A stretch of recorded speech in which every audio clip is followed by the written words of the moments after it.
এই দোকানে আলু 20 টাকা, পেঁয়াজ 50 টাকা পাওয়া যায়।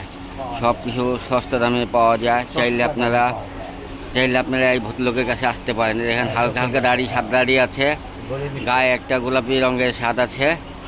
উনি দোকানে সবসময় বসেন। গরিব স্টোর, দোকানের নাম হচ্ছে গরিব স্টোর। আপনারা চাইলে এই গরিব স্টোর থেকে ভালো সাদা নিতে পারবেন। আলু আছে, পেঁয়াজ আছে, রসুন আছে, শুকনো মরিচ আছে। আপনারা চাইলে ওনার থেকে নিতে পারেন গরিব স্টোর থেকে। এবং মানুষও গরিব হলে কি মনটা তার ফ্রেশ, মনটা ভালো আছে। শুধু একটা বিড়ি খেয়ে যাবে, আপনার থেকে আর কিছু খাবেন না, কিন্তু দাম পাবেন ন্যায্য দাম পাবেন। আপনারা আইসেন, হ্যাঁ আপনারা আসবেন, ওনার থেকে সরে নিয়ে যাবেন। যদি ভালো লাগে তাহলে আবার আসবেন, আর ভালো না লাগলে ওই একবারে নেবেন আর আসবেন না। অতএব গরিব স্টোর আপনার জন্য বাদ হয়ে যাবে। হ্যাঁ, ভালো হলেই আপনার নেবেন।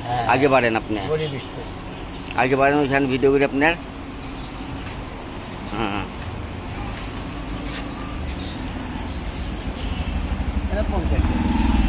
এই যে গরিব স্টোরের মহাজন দাঁড়িয়ে আছে। গরিব স্টোরের মহাজন দাঁড়িয়ে আছে।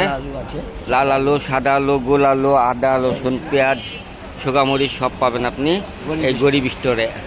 দামও কম পাবেন, ব্যবহার ভালো পাবেন। হ্যাঁ, জিনিসও ভালো পাবেন, মাপও সঠিক আছে। গরিব স্টোর থেকে আপনারা মালামাল কিনুন। খাজিদাওয়ান ফার্স্ট ল্যান্ড, ওনার দোকান হচ্ছে খাজিদাওয়ান ফার্স্ট ল্যান্ড। গরিব স্টোর বললে সবাই আপনাকে দেখিয়ে দেবে। আজকের মতো এখানেই বিদায় নিচ্ছি। আগামীতে আবার কোনো ভালো ভিডিও নিয়ে আপনাদের সামনে হাজির হব। আল্লাহ হাফেজ, আসসালামু আলাইকুম।